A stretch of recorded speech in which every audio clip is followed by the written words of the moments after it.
co-director of all of the above this year. My name is Natalie Ezem, and I'm the other co-director for this year's show. While they're not on stage with us right now, I would like to shout out our producer, Clara Love, who's somewhere out there. And our assistant and directing production team, which is Sam, Joan, and Mashal. We are so excited and grateful to finally return to an in-person and live show after 2 years of sharing stories virtually.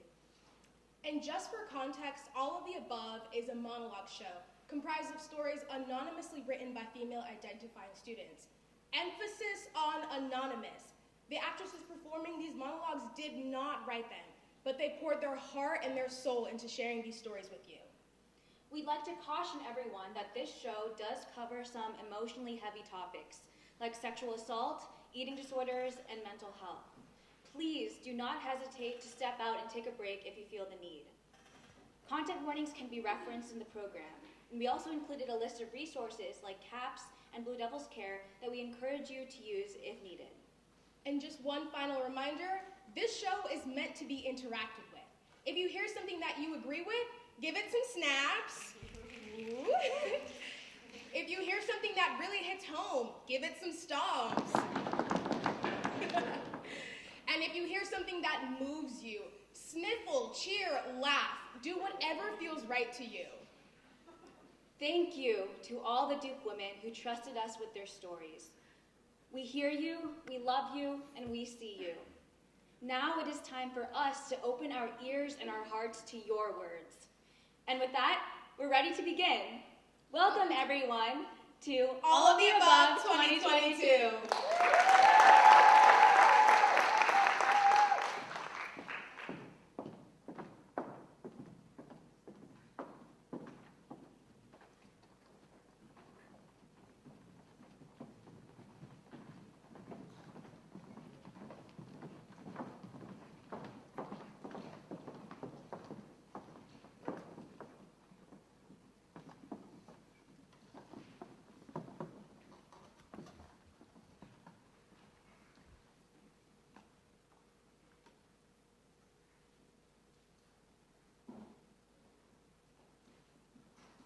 To every little girl who dreams big, yes, you can be anything you want. Anything. Anything. They tell me I can be anything. And when you're a star, they let you do it. You can do anything. Grab him by the pussy. You can do anything. I bear the cross of the XX chromosome, the fallopian curse. 1 second, I can shatter the glass ceiling. And the next moment, I can be shattered. The intersection of relevant and raped. I'm empowered to love myself, to love other women. I'm told to damn the centuries of subjugation and patriarchal structures that suffocate me in order to circumvent them and come out on top. I'm supposed to figure out how to have it all. First, I get the Ivy League education, the right guy, the fulfilling job, the white picket fence, the pristine house with perfectly planted flowers spotting the outside, the darling kids who love me just as much as my doting man, the happily ever after.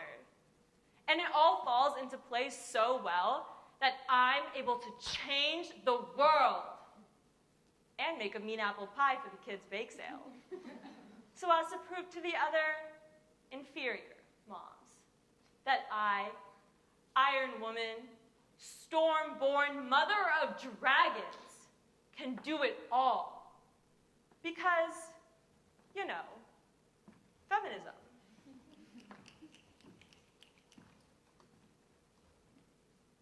It's hard to shatter the glass ceiling when you can't walk home alone at night.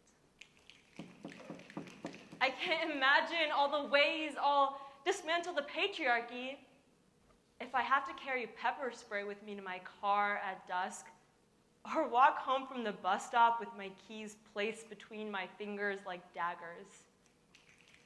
I'm distracted by the dangers at bay, the catcallers from battered trucks, the starers that lurk just a little too long and too close in the aisle at the drugstore. Even the guys who walk 2 steps too close to me in the sidewalk in broad daylight. My mom didn't raise me to take abrupt turns on my routes of life to avoid the pernicious glances of a potential perpetrator. I just learned to do that on my own. We all learn to do that on our own. But it's not just that. It's the men who say they hate it when girls wear so much makeup, but who ask me why I look so tired when I'm not wearing any. It's the executives of the "smile more, honey" variety who give me a kiss on the cheek when I go in for a handshake. It's the snide looks from other girls when I speak up. The subtle undermining of the other nasty women who know there can only be one of us who gets taken seriously by the male boss. Saving the world is hard when you have to wear 6-inch stilettos just to sit at the table. I hear my voice raise a couple of octaves as I get ready to make a point. I try to astutely speak my mind about the Protestant Reformation or economic policy with a tone of voice that sounds like a mix of Kardashian and Valley Girl. Time and space and society have accentuated my vocal fry. I assume I sound more feminine and more approachable and more motherly if my fuck yous and fuck that's have a girly accent attached. I can't help but wonder what Justice Ginsburg or Gloria Steinem must think of me. Susan B. must be rolling over in her grave. What's worse is I have been the saboteur just as many times I've been sabotaged. I've used polished diction, well-placed eyeliner, and a closet of J. Crew separates and matching headbands to put down other women and smush them into irrelevancy on my path to domination. I've refined my subtle takedowns with a sprinkling of backhanded comments and pursed lips so as to assert my dominance. I've talked loudly. I've owned bossy. I've sat at the table. I've leaned in. I've lived for a sword instead of a knight. I've been the heroine in my life, not the victim. I've risen and risen and risen. But I've also cried in quiet corners. I've been fake, blamed for taking the work of others and saying they're mine. I've been absurd and dumb and careless and less of a leader than I like to believe I am. I have wiped black goop out of my eyes at the expense of another's equally malignant elocution and repeated how I wasn't as smart as him or her or them. I've looked in the mirror, disappointed, and damned the pristine glass ceiling above me. I'm relegated to a corner with glass on all sides, where I'm told I can do anything, be anything, get anything, but yet anything can be done to me.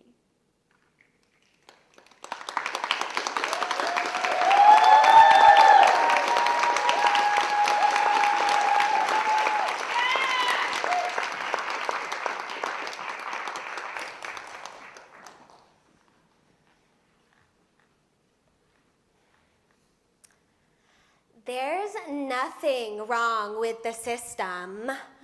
They just didn't pick you. I felt a rock sliding down the back of my throat as this girl looked me dead in the eye and fed me those words as if she was casually explaining multiplication to a 3rd grader. Well, No shit, sweetie, I thought to myself. Of course they hadn't picked me. Those girls didn't know me. They barely knew the people they had picked. I just remember sitting there, frozen, stunned by the magnitude of condescending indifference this girl just fed me. Most of my best friends who joined social organizations at Duke had built-in, loving upperclassmen they could lean on without hesitation, calculated social calendars, and a feeling of belonging as a simple result of the groups who had chosen them during freshman rush. I learned fairly quickly that, at Duke, people socialize in their predetermined groups. That's just how college works, and to some extent, it's how life does too.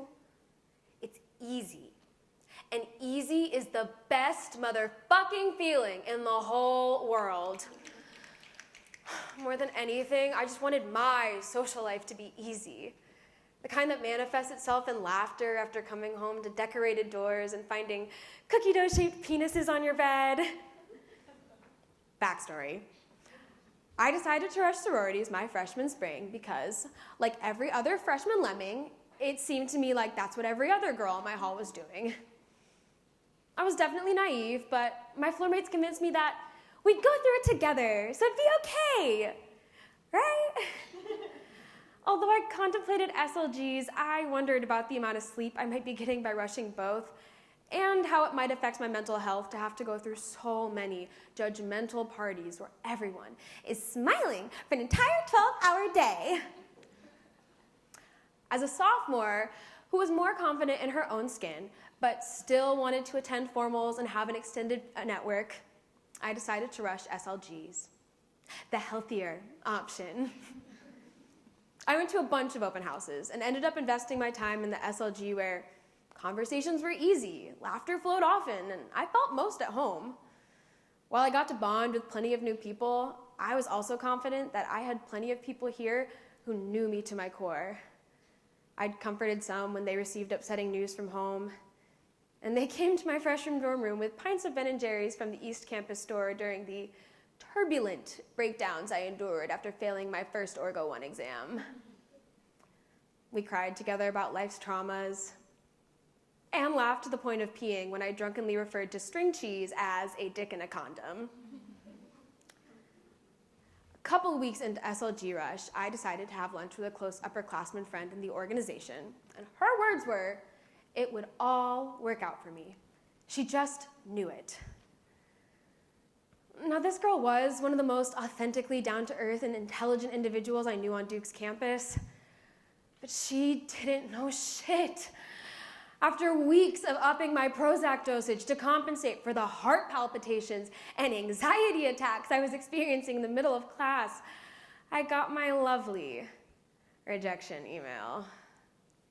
My throat started closing in on itself. I'm sure that each of us has been through a low point in college, and surprise, surprise, that night was mine. I thought about doing a lot of unhealthy things, but ultimately was left weeping on my dorm room floor, just trying to smooth out the piercing explosions that came from my chest each time I took a gasp of air in between sobs.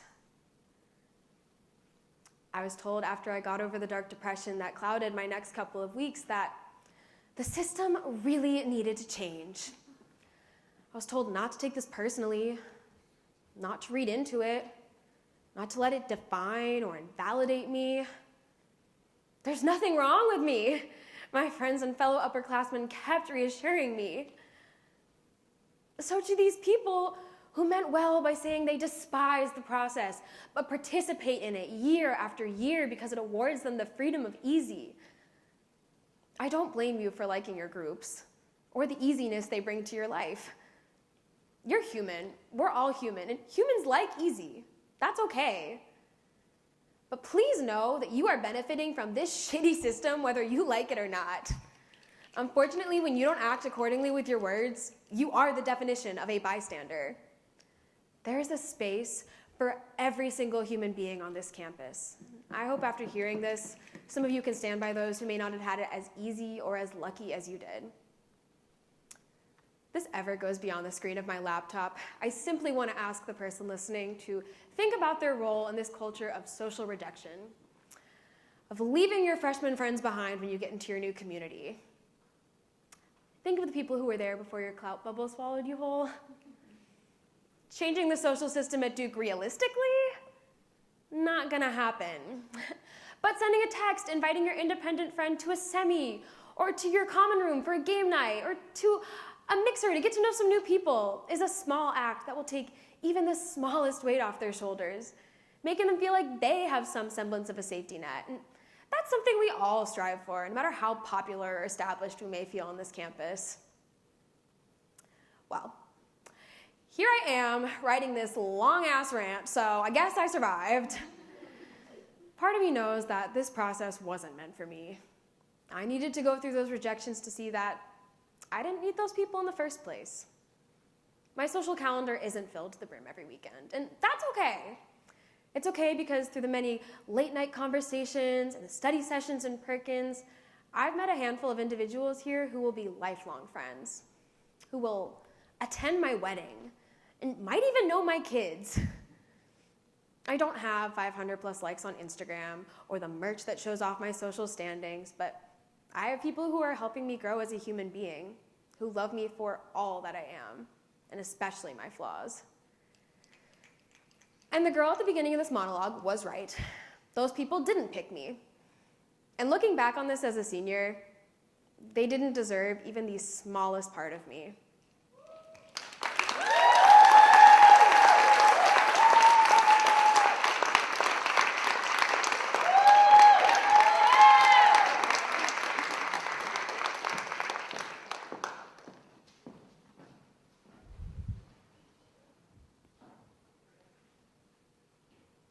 Have you ever thought about how ironic life can be sometimes?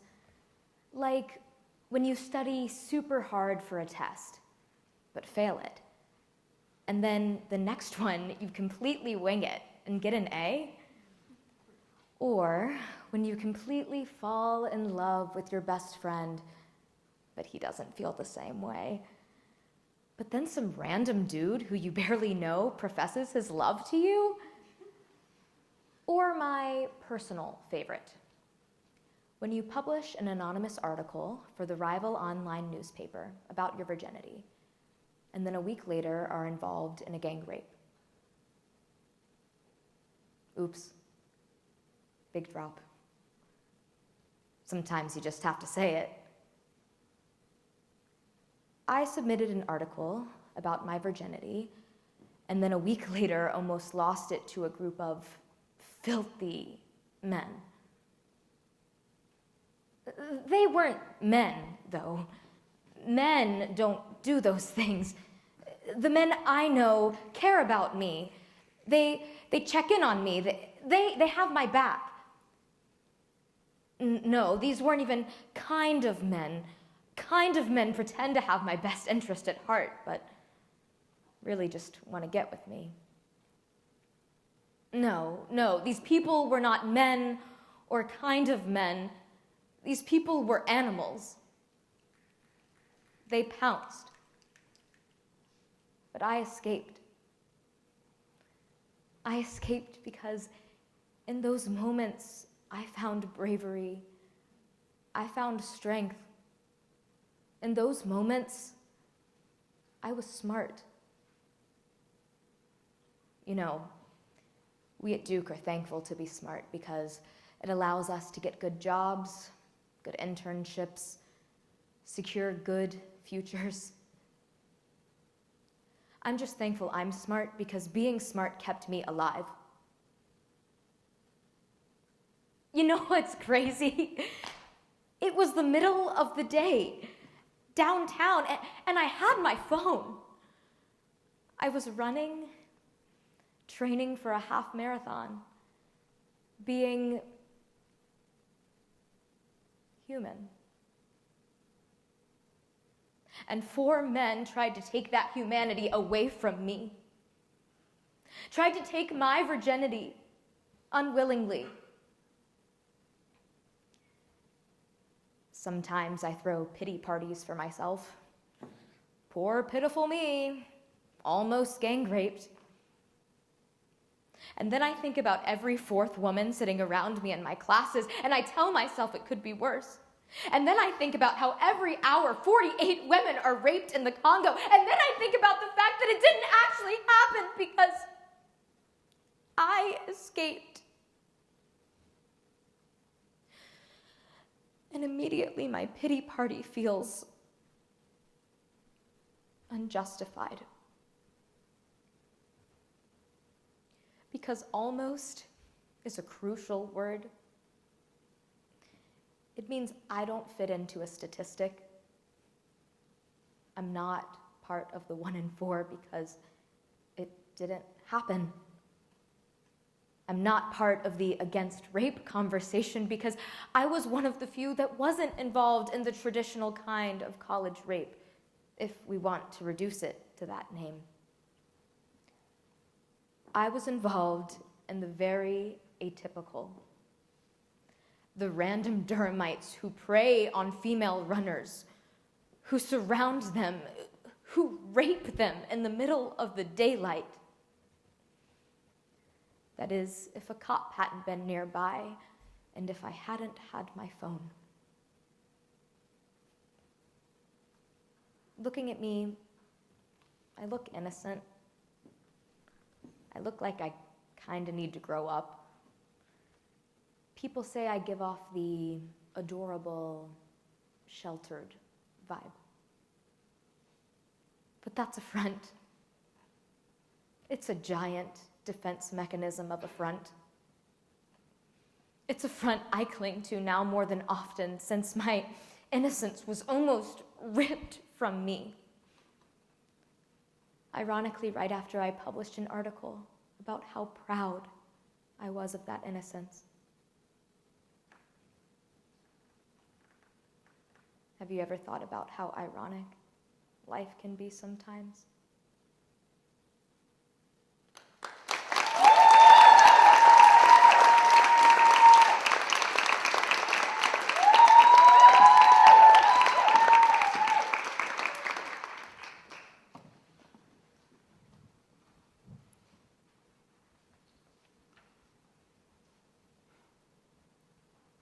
My dad's voice on the other side of the phone feels like a lifeline. Okay, honey, I need you to tell me how bad the thoughts are in your head and to be honest. Dad, I just can't move off my bed. I've been lying here for hours, wishing something bad would happen to me, so I could die, and it wouldn't be my fault. I'm not having suicidal thoughts. I'm not feeling urges to hurt myself, but I don't feel the will to live anymore. I'm so sorry, Dad. I'm so sorry. You know that's not the answer. Promise me that you know that's not the answer. I promise, Dad. I know it's not the answer. I promise. I'm so sorry. I love you. Hold on until I get there. I'm booking my flight right now, and I will be there tomorrow. I love you so much. I love you, Dad. A close friend drives me to the airport the next morning. The words that keep repeating in my head on the way there are, Daddy, save me. I know I can't, shouldn't say them because what is he supposed to do? How is Daddy supposed to fight off my monsters if the monster is inside my bones? Inside me? How is Daddy supposed to slay my depression? We pull up to a crowded sidewalk, and among strangers and suitcases, I see his face. His face. I push the car door open and rush into his arms, breaking into silent, trembling tears. I don't know what is happening to me, but by God, right now I am in my Father's arms, and that is all that matters in this world. These arms and this chest so strong around me, I know he won't let me float away. But what next? What next? I'm safe in this moment, but I can't stand here with him forever. How do I live the rest of my life? I'm fretting. What next? My therapist would explain to me later that week that I was experiencing a major depressive episode. Curled on the couch in his office with my head in my dad's lap, they both promised me I will get better. But when it feels like you're living your life, not just day by day, but hour by hour, even minute to minute, it's not so easy to just trust the universe. When you, the golden girl of your high school, going off to Duke to save the world, the one who is on the ultimate path to success, finds yourself here, drowning in utter hopelessness, the only thing you can do is trust others to trust for you that you will get better. On the way out the door of CAPS, I sniffle out, "Why did this happen to me, Dad? This wasn't supposed to happen to me." "This isn't supposed to happen to anyone, darling. What makes you so special?" he says, looking at me with the most loving but honest eyes. And I know he is so very right. Depression, other than just being miserably depressing, is humbling. But mostly it's just fucking depressing. It convinced me that everyone who seemed happy around me was just pretending, and that there was no point to anything because we were all doomed anyway. It convinced me that I was a person who was destined to be unhappy and unfulfilled for the rest of her life. With it all happening inside my brain, I couldn't run away. The anxiety pounding it into my skull further and further with each passing moment. I saw no way out but death. Death, such a peaceful, simple solution. Then that thought convinced me I was the weakest person in the world. Poor little girl who finds out life is actually going to be hard, so she just doesn't want to do it anymore. What a fucking coward. What a fucking coward! Selfish. I felt like I was going to have to force myself to live every day of my life for the next 80 years just to keep my family and loved ones from having to feel the pain I would cause them if I were dead. Listen, I do believe that happiness is a choice, that thankfulness is a discipline. But I also believe that there are times when that choice, when the ability to follow that discipline is struck from your hands and an anxious fear becomes a paralyzing, all-consuming everything. But here's something else I've noticed. Life plays a funny trick on you. It can take the scariest, hardest, most terrifying moments of your life, and somehow, with time, make you believe they're beautiful. Those 3 days my father spent with me when I was at the peak of my depressive episode, when we got in the car and just drove from Duke to Wilmington Beach because I wanted to feel like I was moving in a certain direction, away from something, towards who knows what. In those 3 days, he willed me through the darkest hours I have ever known. He said everything I needed him to say and motivated me some moments and listened to others. And he never stopped believing I was magic. He never stopped believing that my life could be magic, that every moment of it was magic. Even this. That's the part where I most struggle. It's also the part that I feel most inclined to push back against, because it's bullshit, right? That suffering should ever be allowed to be beautiful. Right now, I'm trying to decide for myself what is real and what is not.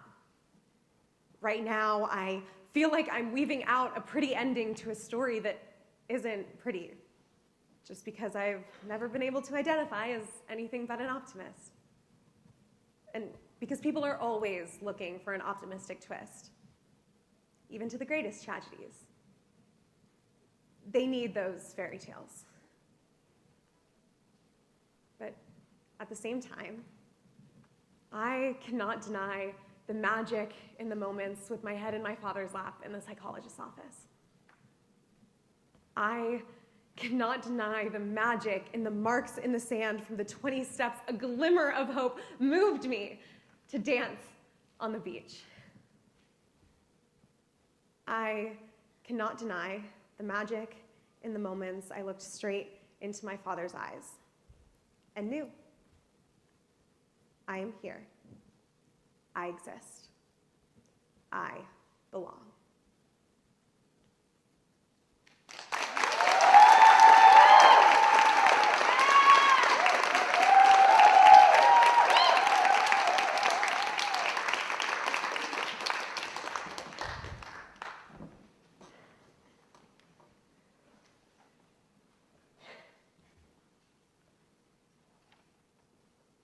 '21 was a year of firsts. My first legal drink, my first surgery, my first time on an elevated surface at Shooters, my first time actually enjoying myself at Shooters, my first kiss, my first heartache, my first love. It all started fall 2020. Duke took housing away from juniors, and the depression I felt at home was a numbness I had never experienced before. Because while everyone grieved the loss of their college memories, not much changed for me. In a cynical way, the shared loneliness was comforting. For the first time, I wasn't missing out. But I still felt the need to make up for lost time. So I did the practical thing one does during a global pandemic and downloaded Tinder. I only considered swiping right on Duke boys, as if this app were my campus, and for each potential suitor, we casually bumped into each other in the line at Bondi between classes. I rationalized my participation in a culture I always scathed by seeing it as the sign of the times, just for shits and gigs, I'd say, making clear from the beginning that I was looking outward for a validation only I could ever give myself. Then I found him, and we connected immediately.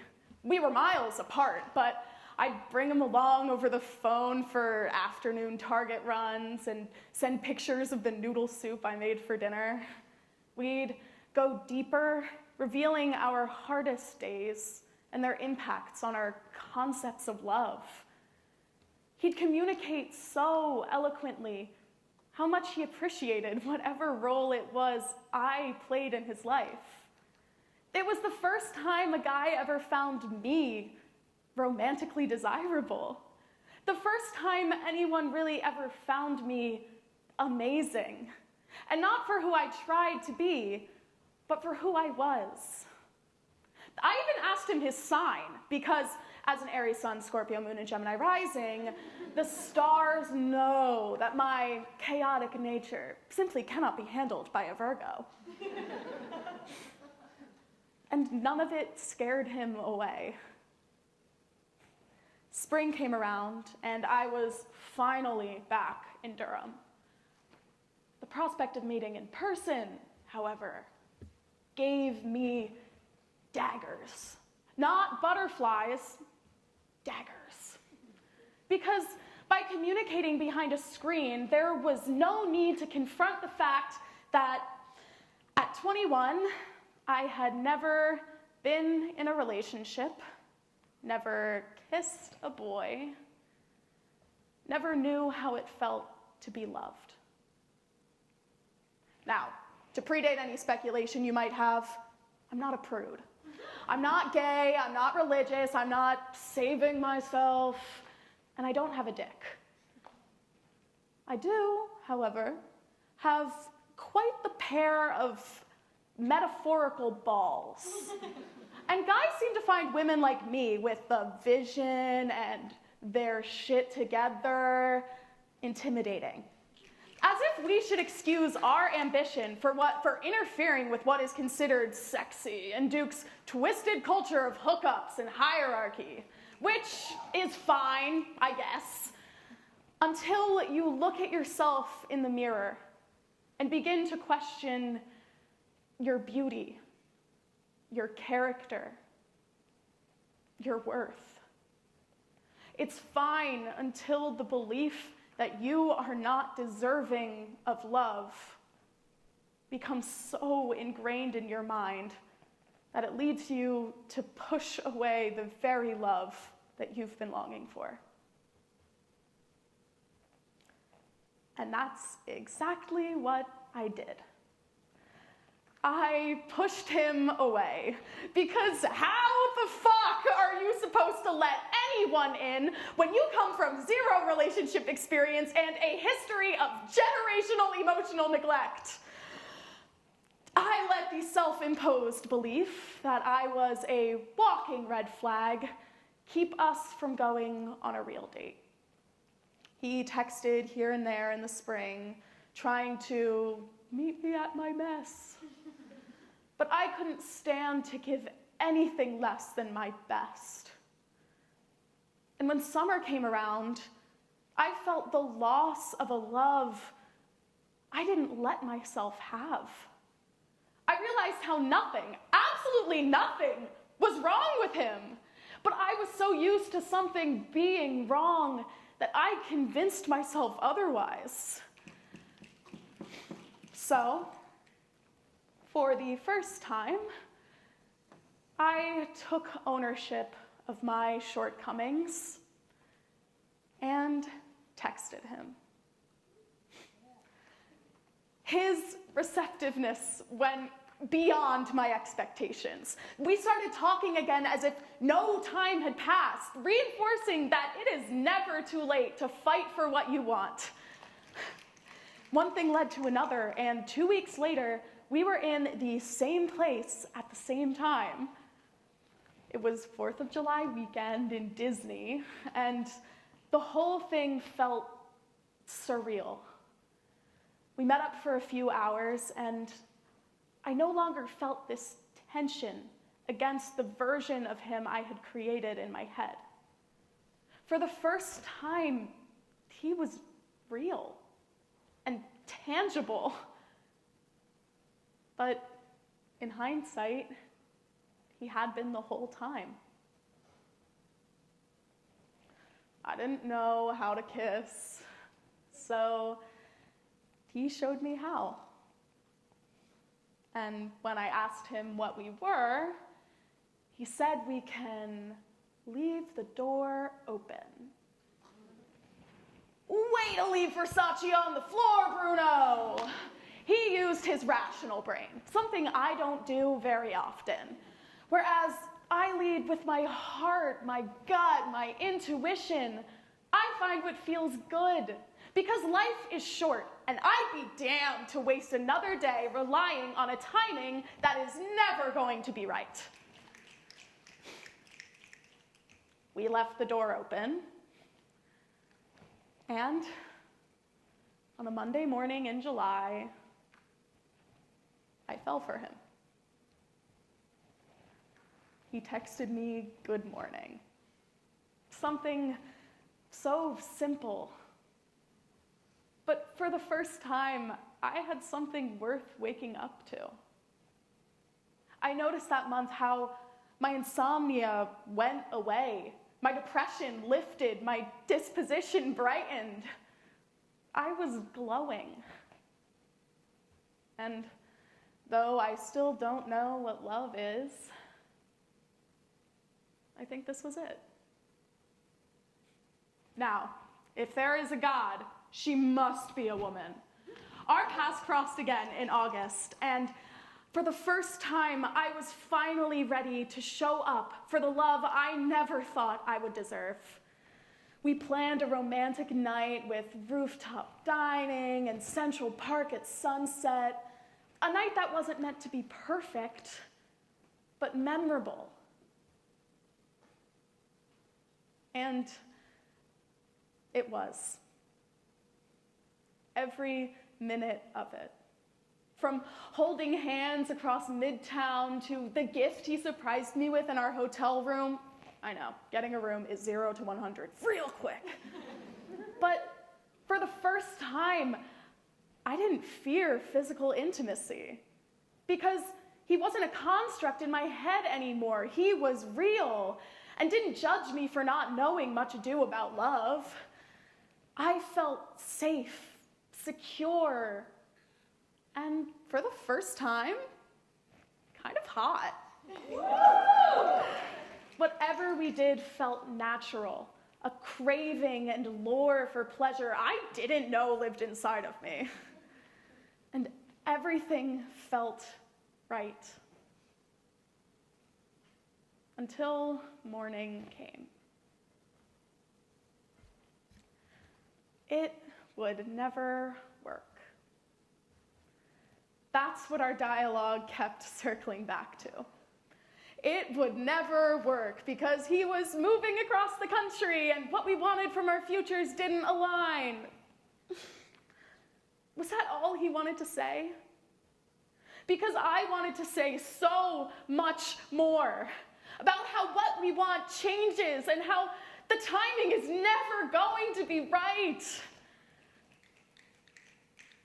I should have said so much more. But if he wanted to, he would.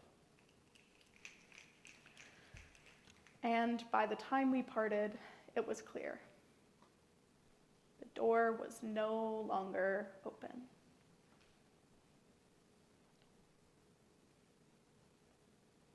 Did I do something wrong? Or was it something I didn't do?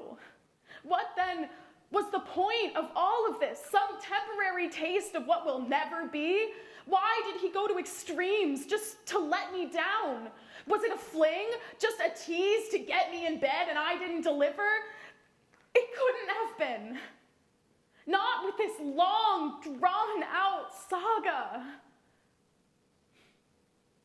But it wasn't the first time I wondered why I wasn't worth taking a chance on. I want to make clear, this boy did nothing wrong. His pushing me away was exactly what I did to him, putting up a wall between us to keep both me and himself from getting hurt in the end. In some ways, he was selflessly selfish, or at least that's what I tell myself to fall asleep at night. Because I'm still not over it. I'm still heartbroken over a relationship that didn't exist. And for months, I felt ridiculous admitting that. I'm still learning to dissociate my feelings for him from the way he made me feel. Because the latter can and will come again. I'm still learning to be grateful for the lessons enclosed in the story of us that sits unfinished beside all the other tragedies and comedies that continuously inform the person that I am becoming. Because that's the thing. We are all continuously becoming. And for the first time, I'm okay with that. 2021 was a year of firsts. But even more so, it was a year of lessons. That the timing is never going to be right. So might as well go for it. That the best experiences aren't perfect, but memorable. That reaching out does not make anyone a burden. Because we all have baggage, and the truest friends will want to help. That we don't have to have it all together to move forward. That I am not broken or damaged, but resilient, persistent, sexy, and deserving of love. That I am worthy. One day, some guy out there is going to be damn lucky to be mine. But for the first time, I don't need affection from anyone but myself to know my worth. And if you're listening to this right now, it's not too late for you to know yours.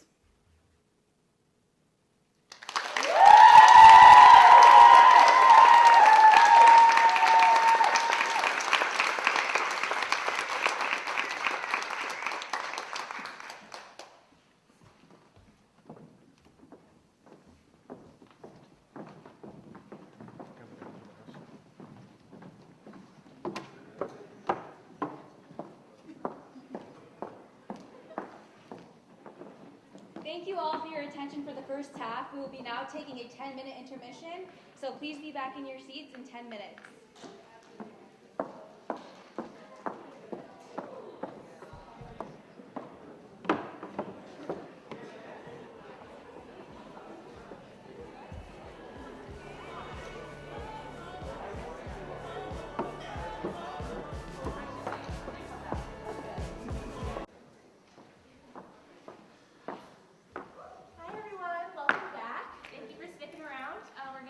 Our second half of All the Above. Enjoy.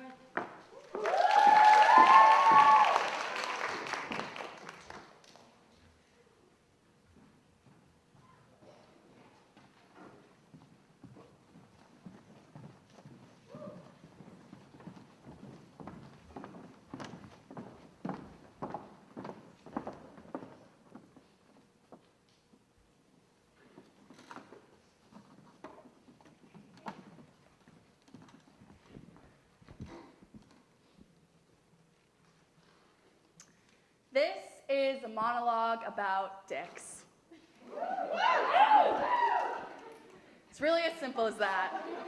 Some people organize their life based on where they've lived or what they've achieved. Me? I sort my life into eras based on the most embarrassing dick encounter I've had in a given amount of time. So here it is, to all the dicks I've loved before. Chapter 1, biting off more than I can chew. First loves are special. You go to prom together, hold hands in the hallway, you make out in the backseat of your Honda Civic at the local park, hoping that the guy that walked eerily close to your car is just a pervert and not a murderer. I'm lucky that my first love was also my first dick and the first disaster. Yeah, started out perfectly innocent. My boyfriend and I had gone to a holiday party at our friend's house. However, I made a fatal mistake. I succumbed to my ultimate weakness, mac and cheese. My friend's mom made the most delicious, gooey, decadent mac and cheese, and given that I have no self-control, I ate a lot of mac and cheese. Now, I know what you're imagining. Maybe a hefty bowl, a generous cup. Take that image and multiply it by 4. It was a lot of mac and cheese. Bad move. Fast forward an hour, my boyfriend and I decided to take a detour before he drops me off at my house. We pull into the parking lot at our local mall and search for an empty section. Kohl's? Nah, there's a minivan out front. JCPenney? Nope, there's clearly a drug deal going down. Dick's Sporting Goods? Oh, fate, you shrewd mistress. We park at Dick's, and after some light conversation, the question is asked. Do you think you could maybe give me a blowjob? I've prepared for this. I've read dozens of Cosmo articles about how to give a BJ that will rock your man's world. I know all the tricks to impress guys, like using peppermint oil as lube or putting a donut on a penis. This is go time. I pull back my hair, ready my gag reflex, and go in. The sweatpants come off, the boxers are shimmied onto the car floor. May have been a little too ambitious. I try to take the whole dick in my mouth and immediately vomit.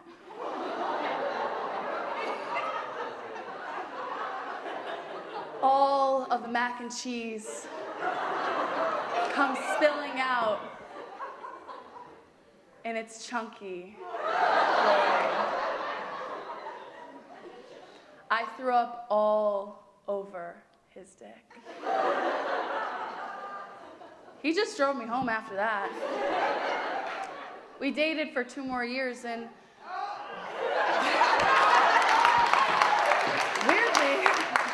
weirdly, that was one of the highlights of the relationship. Next, we have chapter 2, The Wonder from Down Under. This dick disaster happened a few years later and several thousand miles away. My junior year, I went abroad, as you do, and had a week-long fall break to travel around Europe. The week ended with one of my best friends and I spending a few days in Amsterdam, a city known for its loose sexual morals. Long story short, my friend and I went bar hopping and ended up at an Australian-themed karaoke bar. Think an Outback Steakhouse, but in the Netherlands, with a bucket of Fireball shots for 10 euros. Oh yeah, you can bet that the smell of Fireball makes me want to die now. Being a Leo and several drinks in, I obviously put my name down to sing karaoke. I get up on stage and request Madonna's Like a Prayer, because damn right, I'm down on my knees and I can take you there. As I'm singing, I make eye contact with the guy in the audience. He's tall, blonde, wearing a jean jacket. After my performance, he comes up to me and we start chatting and dancing and flirting. I learn he's from New Zealand, and eventually he asks if I want to go back to his hotel with him. I agree, put my friend in our lone Airbnb key into an Uber, telling her that there's only a small chance that Liam Neeson will need to come save me, and go with my new friend off to his hotel. We get to his room and start kissing. A few minutes later, I'm lying in a twin-size bed, naked, staring at the ceiling, contemplating all my life choices that have led to this moment.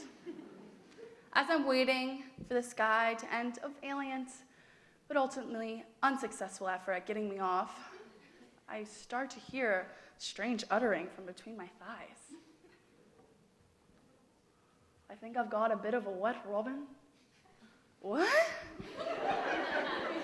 I sit up to find my sweet Kiwi friend holding his limp dick in his hand.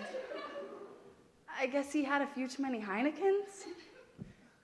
He starts to apologize, but then I do it. I do the most on-brand thing I've ever done in my life. I quote Shakespeare. To his penis. Alcohol provokes the desire, but takes away the performance. What? Oh, it's Macbeth, Act 2, Scene 3. What? Well, let's just say that literature wasn't New Zealand's man's strong suit. That takes us to chapter 3, the perfect score. The story is short, because, so was he. Pretty recently hooked up with a guy that had 2 remarkable qualities. First, he made absolutely no effort at getting me off. Like, come on, at least pretend you're a DJ or spinning the wheel on an iPod shuffle. Second, he asked me only 2 questions the entire time I was in his apartment. Question 1. Can I hit it raw? Question 2. What was your ACT score?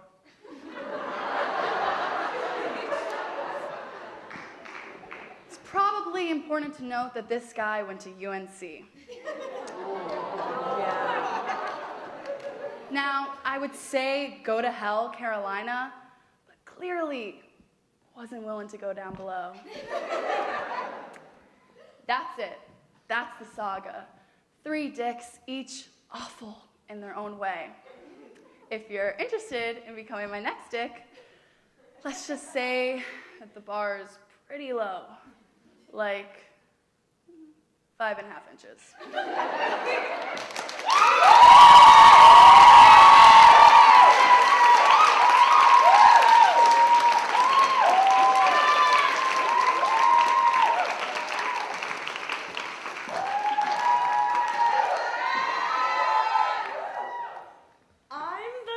Of girl who looks like she has a lot of friends. No, I'm not trying to brag, but from the outside, I'm this happy-go-lucky girl who's never alone. Now, I know what you're thinking. Who the hell is this chick? She's talking about how much everyone loves her. Someone needs to tell her she isn't hot shit. I'm betting by these first couple of sentences that you don't like me very much right now. Well, that's because I'm telling you as it is. Because being surrounded by people, having people want to be with you all the time means you are never alone. Ever. Even when I want to be. I never have a free day. I'm never bored. I'm never wandering around looking for who to hang out with or how to text anyone frantically at 6 to eat dinner with them. My social calendar is always filled. I'm canceling so much because I overbook myself that I end up looking like a flake who doesn't care about people, rather when I just want to try to take care of myself. Either I'm doing work, going out, sleeping, or surrounded by people talking. I'm the go-to for setups, for heartfelt confessions, the bro girl, and the communal wife. And it sucks. Because at this point, being social isn't fun for me anymore. It's expected. Being happy isn't a feeling, It's a state. It's become my personality. So, if I'm tired or zoning out or, heaven forbid, sad, it's the end of the world. It's shitty because for someone who has a lot of friends, sometimes I feel like I don't like a lot of the people that I'm constantly seeing.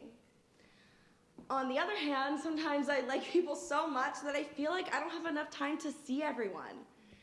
I start to spread myself so thin, so while I have a lot of friends, I guess I feel like I don't have a lot of close friends. And some people think they're close to me when I'm just trying to be nice. These random people surround me, but at the end of the day, those aren't the people that I want to confide in. And I don't know what's wrong with me. I mean, what the hell is wrong with me? It may be because of my inherent trust issues and fear of commitment. Oh, that's a whole other story. It may be because I can never say no, and this year I'm trying to say no. And when I do say no and try to do something for me, all of a sudden it's, I never see you anymore. We're all busy. You need to make time. Why are you so tired? Well, maybe because I want to fucking be alone sometimes. I actually really enjoy being alone. If it wasn't the social pressure to mingle with all the new freshmen in your sorority, or the FOMO of all the new memories being made, or even the stigma of isolation, man, I think I'd be alone all the time. It's so therapeutic. I feel like I'm living this lie of being an extrovert who's really a hermit. Now, I'm not saying I want 0 friends. Jesus, what a life. I'm saying, not that I expect anyone to pick up on this, but don't mistake my outward friendliness for me wanting to see you all the time, because I have way too many friends. I'm saying that I guess my story is letting people be. Reaching out to people, but not being upset if they're not the most responsive, and never expecting someone to be cheery. And asking those people who are asking you how you're doing, how they're actually doing.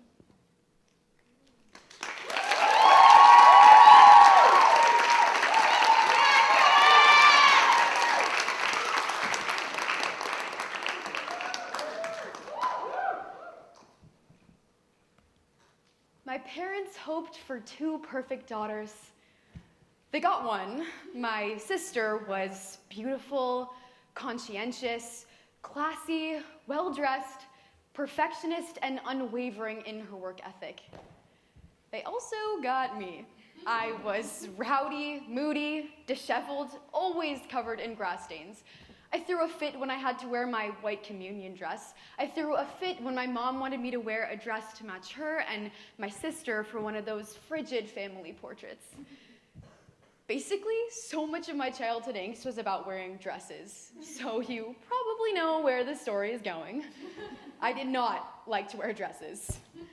Fortunately, in high school, academic demands and athletic commitments distracted me from wondering why I never wanted to talk to boys. Luckily, I went to the type of high school where we were all a little emotionally stunted, so I never really had to think too deeply about it. Despite this, I knew with great certainty that I was not disinterested in boys because I was gay. I knew I was not gay because I didn't look gay. I knew I was not gay because one time my sister called me a dyke, and I knew she meant it to be an insult, not an identifier. I knew I was not gay because I quit softball at 13 to pursue soccer. I knew that I was not gay. Until my first week of college, here at Duke, when I realized that I would never want to date any of these young specimens, and I was, in fact, gay. But I was alone and confused and facing a challenge before me that seemed insurmountable. I remember walking across campus at night, wondering if it would be easier if I were dead. I worried that my curiosity on the matter might one day compel me to jump off that luminescent chapel tower that loomed over me. Thankfully, it never came to that. But for about a year, I just endured. I endured seemingly innocuous language that seared me. I endured gossip and stigma about other people that wasn't supposed to apply to me, but did. It was during this time that I realized how much gossip and stereotypes can hurt people. Looking back, I'm grateful for this darkness, for granting me the sensitivity I have today. But that's now. Then, I was still hurting. Sophomore year, one of my friends noticed that I was struggling with my mental health, and she asked me what was up. After about 2 months of driving around Durham, sometimes until 2 or 3 in the morning, talking about one day talking about it, I wrote down on a napkin that I was gay. But I wrote it in really tiny letters, hoping she would miss it. A few months later, I would finally say the words out loud for the first time. But the journey wasn't all forward from there. For a time, I desperately wished that I hadn't said anything, that maybe I could stuff my secret back inside me. But I couldn't. I knew. And someone else did too. Some nights were really bad. I would sob, telling my friend that I didn't want this and it wasn't fair that I had to deal with this. She made me make a list of reasons why coming out was the right choice. The first item was that I wanted to change things for people I knew. Not pointing any fingers, but I really wanted to stop being told to wear dresses, Mom. The second was that I wanted to be a role model, and the third was that I wanted to provide an alternative to stereotypes, ignoring the fact that I was seriously so incredible at softball. Somewhere below that, I wrote that I would be proud of myself. Somewhere way below was that I wanted to be happy, but honestly, I had my doubts at the time. Then, about a year later, I was in love. It was a real Cinderella story. My gay world was small and intimate, just me and her. I didn't worry about labels or whether I was part of the community. I was happy, and I hoped the feeling would last forever. It did not. Like most first loves, things went down in flames. Suddenly, I was a lone gay woman, and it felt like coming out all over again. I was scared and unsure of how to carry myself in the world. Eventually, I got over my heartbreak and started owning my identity as a gay woman. It was around this time that I realized maybe what I want to do is right, using my voice to reach people. Some of you may have known me as the girl who can't quit talking about being gay. This is by design.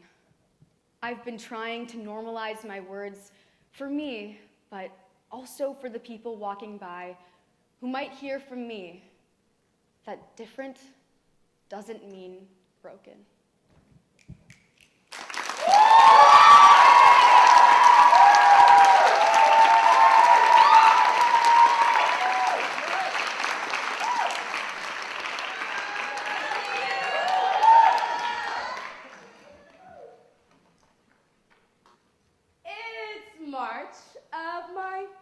Year of college.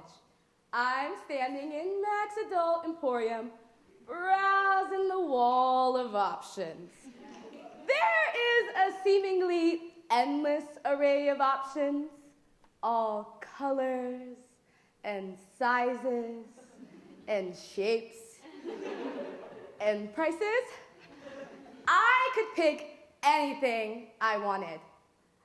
I looked at the big, long dildos with utter intimidation, the smaller silver bullets looked cold and unwelcoming. I figured I should probably stick with something on the smaller end size-wise and wanted to err on the side of silicone or rubber over rigid metal. This was my starter vibe, after all. I lost my virginity in high school. I say this not because it was the normal time or a particularly important time, but so that you can imagine me, fresh out of braces, stumbling through my first sexual experiences. Even after I started having sex, I was never able to say the O word. I know you're probably racking your brain trying to imagine what dirty deed or curse word could be causing me so much anxiety. But in reality, the word that I couldn't bear to say, that felt so alien coming out of my mouth, was, deep breath, orgasm. Orgasm. It curves your mouth in a foreign manner, combining sounds that ought not to go together. It used to make me shudder to say aloud, so I'd whisper in a friend's ear and have her say it for me. Looking back, it wasn't that I was too immature to be having sex, but rather that I had never been given the language to describe it that made me so shy. I was never comfortable putting sex into words because I learned those words too late. I enjoy sex. Even though I knew I wanted to have sex when the time came, I was never taught about my own pleasure. Health class in high school was all nasty images of disease-ridden genitals and horror stories of alcoholism. Nobody ever told me what an orgasm was or what it was supposed to feel like. And so, when the time came, it was impossible to feel comfortable talking about sex. There was no language for it. The fact that I liked it seemed like a shameful secret. So, before I could even say the word orgasm, I had already faked many. Somehow, I knew what was expected of me, but didn't know how to ask for what I needed to make it happen. Faking it just seemed easier then. Like, the natural thing to do was wait until the guy was done, and then pretend that you got in the same satisfaction. And if you ever masturbated, you told no one. Seriously, not a soul should hear about that. I think it's a shame that we teach women not to love themselves or their bodies. We make casual jokes about feeding the meat and jerking off and 100 other blasé terms. But God forbid a woman talk openly about masturbation. I guess it's not even the camp of people going around and preaching submission and subservience for women that gets me. It's the silence. The silence weighs heavy. It's palpable, and it's a thing that kept me from knowing what an orgasm was, or how to have one, or even how to say it aloud. By the time I got to college, I had grown. I was in a relationship with a partner who cared about me deeply and could communicate openly about what made sex good. I could even say the word orgasm aloud, occasionally. So when my friends and I hatched a plan to single-handedly close the female orgasm gap, I knew exactly what I had to do. It was time to invest in my very first vibrator. We carpooled over to Max's and silently shuffled in. It smelled like stale tobacco smoke and cherry-flavored underwear and looked like a garage-turned old-fashioned powder room. Timid, I looked around the shelves and boxes and videos and costumes and felt all of my feminist energy falter in place of when I tried to say the word orgasm. But I finally made my decision. I went with a purple silicone model with these sort of bulb things and a moderate price tag. I hadn't checked my mobile banking app that day, but I assumed I had all my ducks in a row. I took the case off the shelf, walked up confidently to the cashier, placed the vibrator on the counter, and smiled, saying, "Just this, please." The cashier took my card and said nothing. He wore a red shirt to match the decorations of the shop. He swiped my card, then he looked at me, surprised, and said, "Ma'am, your card was declined." I figured I misheard him, so I said, "Yes, I love it back, thanks." But he just stared back at me, blankly, and repeated himself, "Your card just got declined." Oh, right. I felt my cheeks get hot. Not only was I a slut, turns out I was a broke slut.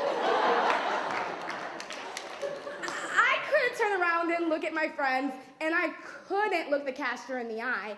So I did what any logical person would do and grabbed the vibrator, put the case back on the shelf, and then sprinted out to the parking lot empty-handed, screaming, "Thanks, have a nice day!" When I got outside, I sat down on the curb of the empty parking lot. Arby's was right down the corner. I opened my SunTrust mobile banking app and saw the negative statement. And for the first time since coming to the sex shop, I laughed. And laughed. And laughed. Orgasm! I screamed. Orgasm! Orgasm! Orgasm!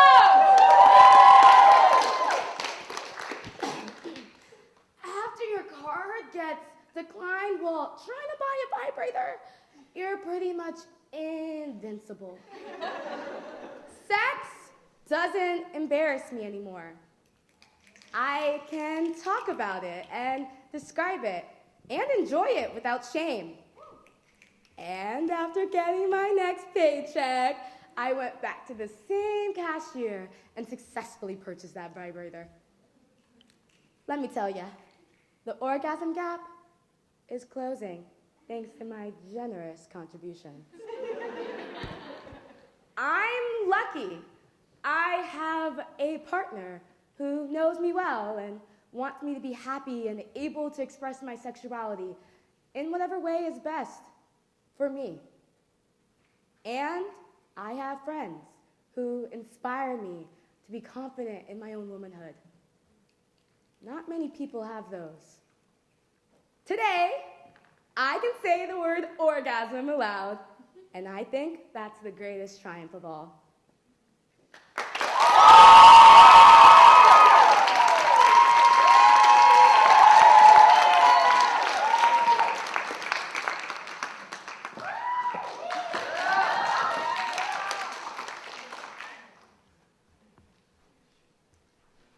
When I come home on breaks, I sit in my time capsule of a bedroom. I'm in it right now, writing this monologue. It's giving me 2014 aspiring beauty guru. The Japanese cherry blossom Bath & Body Works body spray on my vanity that is about 6 years old. The Maybelline BB cream and lots of lashes mascara that I begged my mom to buy from CVS. The closet, filled with Peter Pan collared tops and circle skirts. I went to school dressed like a doll, and damn straight, I was cute as hell. It's also giving me type A girl who tries way too hard for things that don't matter. The white desk where I spent countless hours hyper-focused studying for exams. A hand-lettered sign I made that says, the harder you work, the luckier you get. A music stand. On it, a notebook filled with tally marks for each time I nailed a difficult passage on my cello. 10 reps minimum. Lastly, it's giving me girl just trying to make it through the day as she's in the thick of recovering from anorexia nervosa. A post-it on the mirror that says, you are so much more than your body. The index card taped above the dresser with the message in huge capital letters, this is temporary. This being my eating disorder, temporary being a word I use to push me through recovery.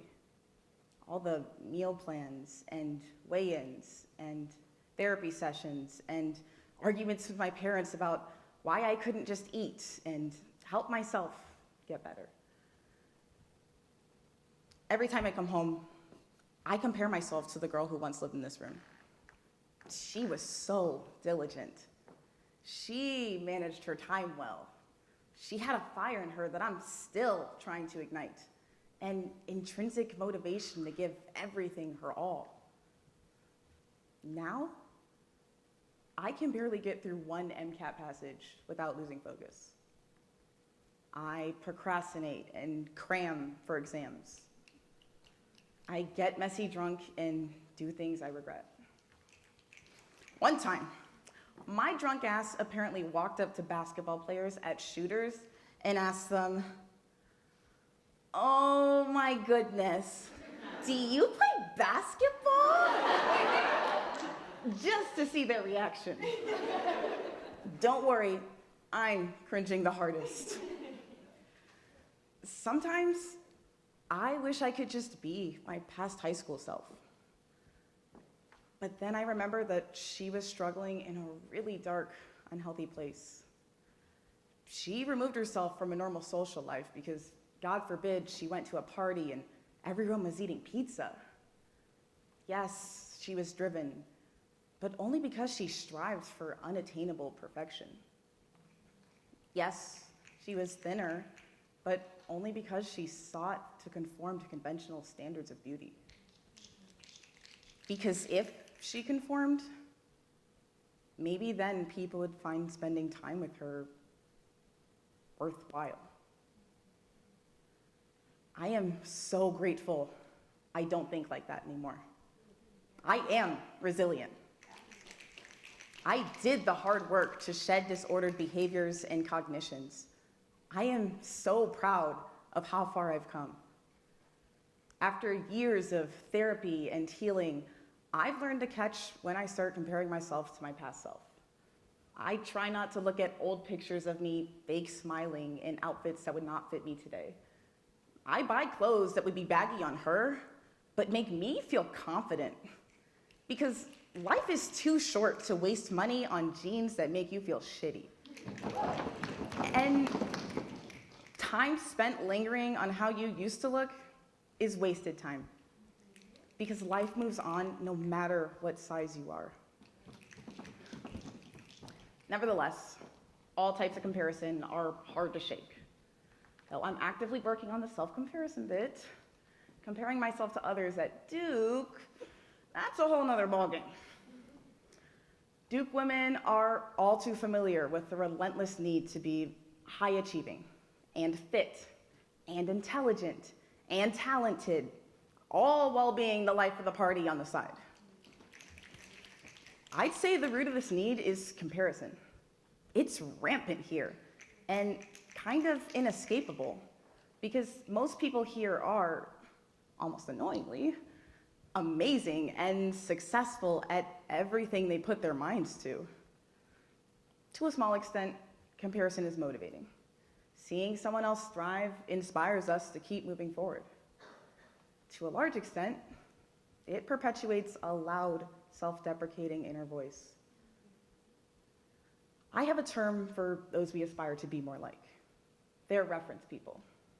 We follow our reference people on Instagram and wish we had that body, that aura, that effortlessly witty caption game. We see them around campus and feel pangs of jealousy. But comparison sparks more than just envy. It reveals a deep-seated dissatisfaction with ourselves. Compared to our reference people, we are never enough. But if we acted more like blank, looked more like blank, lived more like blank, somehow we'll be happier. Truth is, comparison puts a magnifying glass to our flaws. Flaws as in everything that doesn't meet the standards of our reference people. The never-ending more likes takes up mental bandwidth they don't deserve, hindering us from realizing the value and light we already possess. The most palpable manifestation of this for me is when I'm trying to cuff someone. Anyone on this fucking campus. Whenever I wonder, why doesn't he like me back? The comparison flows like a waterfall. Personally, I think I'm a catch. I know that I'm a generous listener who's funny and vivacious and thoughtful and genuine. But I've never had a boyfriend. So something must be wrong with me? What am I missing here? My gut instinct is to attribute it to things out of my control. Maybe if I was taller and had clearer skin, he would like me. Maybe if I was white, he would like me. Maybe if I was skinnier, like how I looked when I was sick, he would like me. I compare myself to the girls he brings to formals and date functions. Girls I look absolutely nothing alike. Cool girls. By this point, you probably just think I have crippling insecurity, which is true. Trust me, I'm aware of the vanity behind these words, but it doesn't make them any less prominent. My mind is a battlefield. I'm constantly fighting off ruminations about how I stack up to others, and especially how I stack up to my past self. But I recently realized something that may help me win this war. I will never, ever look like those girls. Here's the painfully obvious fact. It's simply not possible. Like, physically impossible. Who knew, right? And if I want to maintain a healthy relationship with food and body image, I will never look like my past self. Because that body was far from my body's natural state. I'll only ever look like me in my stronger body, living a fuller life. I'll only ever be me and all that I am. My singleness isn't some superficial testament to my appearance, but rather my maturity. It means that I'm working on myself, asking hard questions, and figuring out what I truly want in a partner. The reason why I've never had a boyfriend is because I refuse to settle. If anyone makes you feel like you're not enough, they don't deserve your time or energy. You can be a hot mess and still be enough. And if anyone makes you feel inclined to be more like someone else in order to be validated, I say good riddance. Hold on to the people who accept every part of you as you are today and every day. Hold on to the people who make you feel safe enough to be nothing but unapologetically yourself. We can't completely obliterate comparison. It's only human nature. But what we can do is change what we pay attention to. Next time you feel those gnarly comparison thoughts bubbling up in your mind, don't sit in them. Pivot your attentional flashlight to the good in you. I promise you it's there. And the moments you spend not comparing yourself with others will be the best moments. The ones that possess the truest vitality. The ones that matter. There is, however, one type of comparison that has some value. That is comparison with your future best self. Because despite the big black hole of uncertainty that is the future, we have some say in shaping who we will become. We have the power to make that person pretty fucking great. We can strive to be a more whole version of ourselves, not some secondhand version of someone else. We can live authentically. So, there is one index card taped next to my "This is temporary" one that I am so glad I never took down. It says, "May the space between who I am and who I want to be inspire me."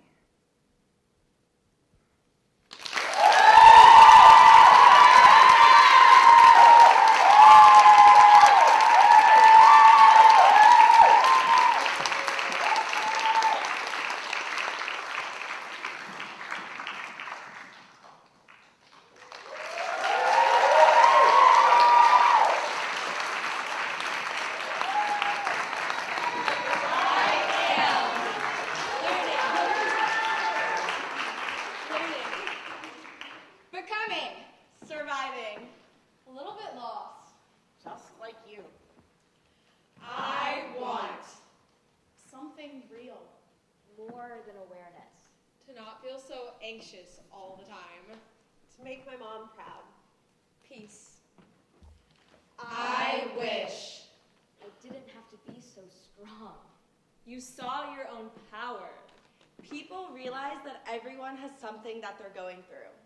That my digestive system would get its shit together. That every day was a good day. I feel alone. Proud of myself. Sexy as hell. better. Optimistic about the future. Excited to meet the person that I am becoming. Like we can do anything. We are Duke women. We are